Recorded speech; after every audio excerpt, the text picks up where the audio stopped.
YouTube, what is going on, guys? Welcome back to another video. Today we got another part to the dark web by our good friend Lee McShane. Deposit your soul coins and let's get started into today's short read.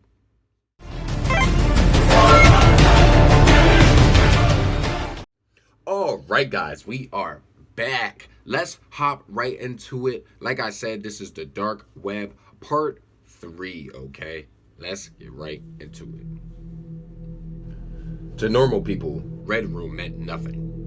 But to Richard, those two words sent a chill down his spine. Yes, I know what they are, Richard said. Have you seen one before? The voice said. No, Richard said. But it wasn't for a lack of trying. Red Rooms are notorious for being hard to get into, a mystery even on the dark web. Maybe because of what they are, a Red Room was a live stream for murder. A person will be tortured as people watched until the torturer killed them. Richard looked at the unconscious girl with heavy guilt eating away at him. Would you like to see one? The voice said. No, I'm leaving. Richard turned and started walking when a red dot suddenly appeared on his chest. I don't think you are. The hell is this? Richard said. You have been useful. You have shown your ability to kill, and that is very useful to us.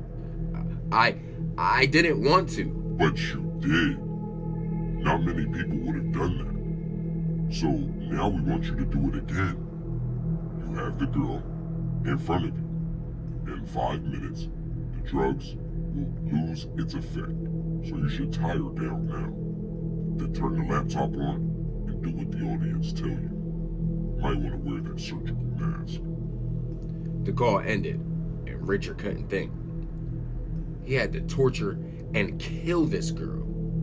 Her brother was an accident, but this was sick and twisted. The laser from the presumed sniper held his mark on his chest, and he had to turn around and walk towards the young girl whose legs started moving ever so slightly. He used the straps of the bed to make sure she wouldn't move and put on the face covering. He walked over to the laptop and with a shaky hand went to turn it on when she spoke. Hello? Richard looked at her, and even though she had just woke up, she was in tears already. Please don't do this. She cried. He looked into her eyes, which begged him not to, but he knew that his life and her brother's were the cost to get his parents back. I'm sorry, Richard said. He pressed the button and turned the laptop on. The cameras light up when he pressed the button also. The computer showed Sybil tied to the bed from the bird's eye camera. Help!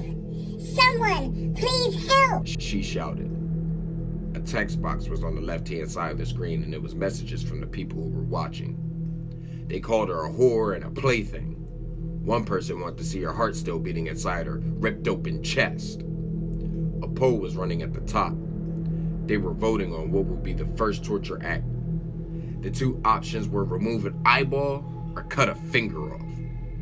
Richard's stomach did a flipping. He wanted to vomit at the thought of having to do either act. The votes came fast as he watched the bar fill on both sides. They had 30 seconds to vote, and as he watched in horror as the winner was to cut her eye out. The viewer count was up in its thousands. Richard picked up the scalpel and slowly walked towards the bed. Sybil was crying even harder. Why? Why are you doing this? She cried. I'm sorry. I don't have any other choice, Richard said. He thought about his parents, dead, burned like charcoal and their house in flames. Richard held her eye open and slowly lowered the scalpel. The metal pierced her eye and Sybil's screams filled the warehouse and buried itself deep into Richard's soul. He dug the scalpel deeper in before turning it to an angle and ripping it out. The eye popped out and lay on the side of her face as Sybil's voice cracked with the strain of her screaming. The chat lit up with people celebrating the act. Richard backed away and vomited on the floor. He looked at the computer, but there was no new polls, so he had free reign. The chat encouraged him to do certain actions and cut in places, so he decided to do that. He held the scalpel against her arm and sliced deeply down her arm. Sybil yelled silently as fresh tears rolled down her cheek. Richard moved to her stomach and cracked another line, which caused her more struggling from Cybele. Another poll was started up and the options were absolutely morbid. The choices were to cut off one of her breasts or cut off her left arm. He didn't want to do this. A sniper's bullet in his chest would be less painful than inflicting any more pain onto this girl. Cybele looked at him with last good eye and tried screaming again, but her throat was raw with yelling. In a flash, he threw the scalpel and ran for the exits. Bullets whipped by him, just missing him by inches. He was almost at the door when a bullet grazed his right arm, causing him to yell and hold his arm. He pushed open the door and sunlight blinded him for a second.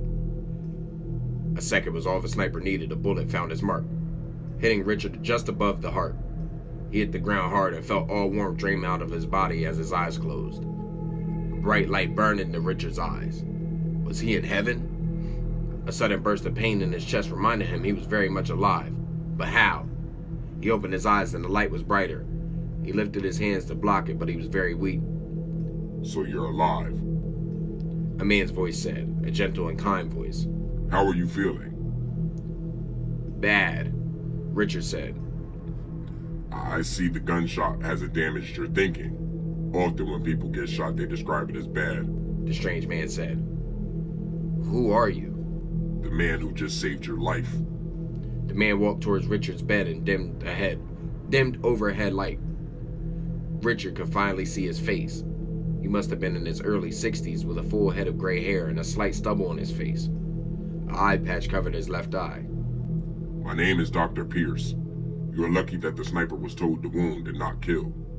The bullet just missed your heart. Where am I? You're safe, for now. Dr. Pierce lifted Richard's bed up so he was spitting and he was in a clear, white, windowless room. That was a foolish thing you did today. I wasn't about to kill, Richard said. But I was told you already did. That was different. It was self-defense. Was it? You went into the young man's house and drugged his sister. Looks like he was using self-defense. Richard remained silent as those facts slowly hit him. He wasn't as innocent as he had thought. The reality suddenly hit him of everything he had done, including the pain he had put Cybele through. Richard started crying. The weight of the past few hours was getting to him. No time for tears, boy, Dr. Pierce said. Fuck you! You're a part of this sick group. Where are my parents? Language.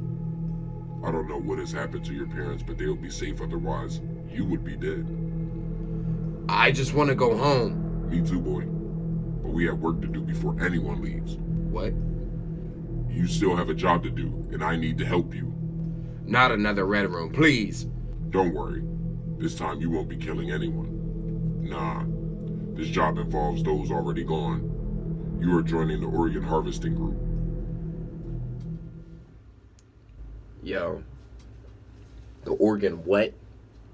The organ what? Organ harvesting group? Bruh, I don't even know if I would be able to handle this stuff that Richard's in. Bruh, like, first of all, a whole red room,